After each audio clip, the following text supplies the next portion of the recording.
first Unreal, God, it takes me back. I mean, it's been so long. The game, it essentially took about 3 years start to finish, and the last year was the most difficult one because we were holed up in a little office in Waterloo, Ontario, Canada, a little college town about an hour or two outside of Toronto. And we were working 14 to 16-hour days, and fundamentally, as a game designer, the best logic that you can always follow is to make the kind of game that you want to play, and that's what we were doing.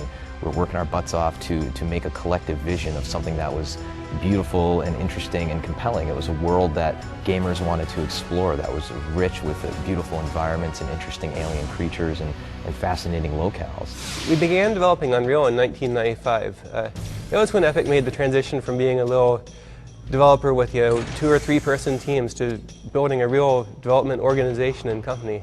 Unreal was our first really major production. That's where we learned to develop a large-scale piece of software with a large team, integrate lots of artists in the pipeline, and build significant tools to help everybody create the game. We were a bunch of kids throwing as much cool stuff at the wall and seeing essentially what stuck. And as fate had it, a lot of it did stick, and we wound up with a golden product that had a lot of gamers look back at with an incredible sense of nostalgia.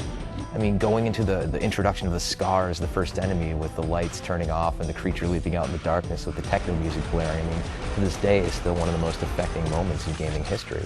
To take all of that universe and to then transition that from the first Unreal into the mega hit that was Unreal Tournament, it was actually a really easy transition to make. We started off Unreal Tournament as an add-on pack. It was called the Bot Pack initially, named after Steve Polge's Reaper bots. And actually, as we started working on it, we realized that hey, this is really fun, and this is really cool. This deserves more time, and it developed into its own big franchise. And Mark Rain came in with his usual 800-pound gorilla demeanor, guys, we got to make this, this a full product. This demands to be, on the market as a retail game. And we're like, Mark, we thought it would be an add-on pack. And he's like, no, we're going to call it Unreal Tournament, and we're going to add these cool features. And we're like, you know what? Let's do it. The very first Unreal game shipped in May of 1998.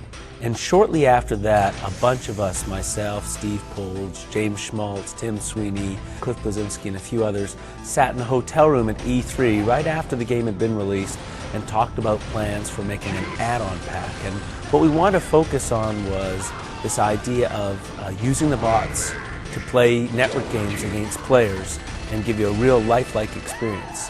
And ultimately, that became Unreal Tournament. If I could go back and do it again, I'd do it in a nanosecond, and everybody that was involved would do it, because it was not only the launching of multiple careers, it was also the launch of a franchise.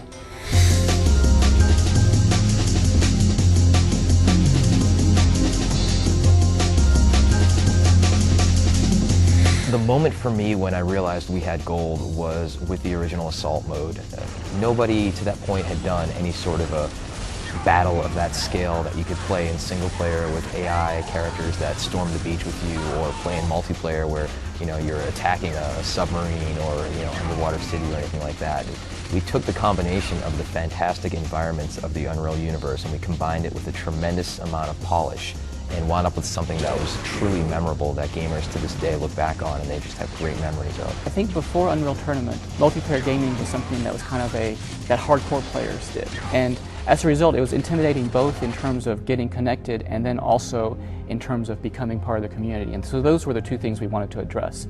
And the two ways we addressed that, one was by building an interface that made it really easy for players to get online and play with their friends. And then the second thing is, with our really good AI, we were able to give people a taste of what multiplayer gaming was like before they kind of jumped in and exposed themselves to the internet players. I think when you take your average Unreal Tournament fan and you mention to them that there's another chapter in the series coming along, they're rabid. They have tattoos of the logo.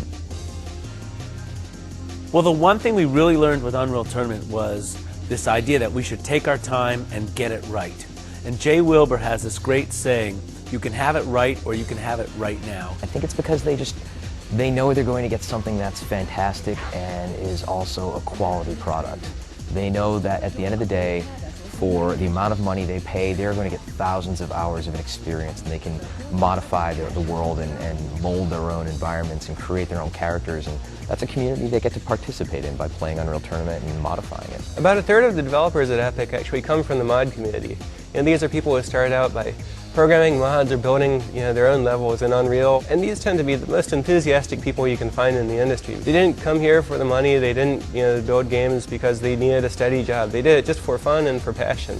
One amazing fact that people don't realize is that a lot of people have used Unreal Tournament games as their resume, as their springboard into the industry. A lot of the people that work at Epic actually came from the mod community. The whole idea of the mod community, the fact that we released this product and it actually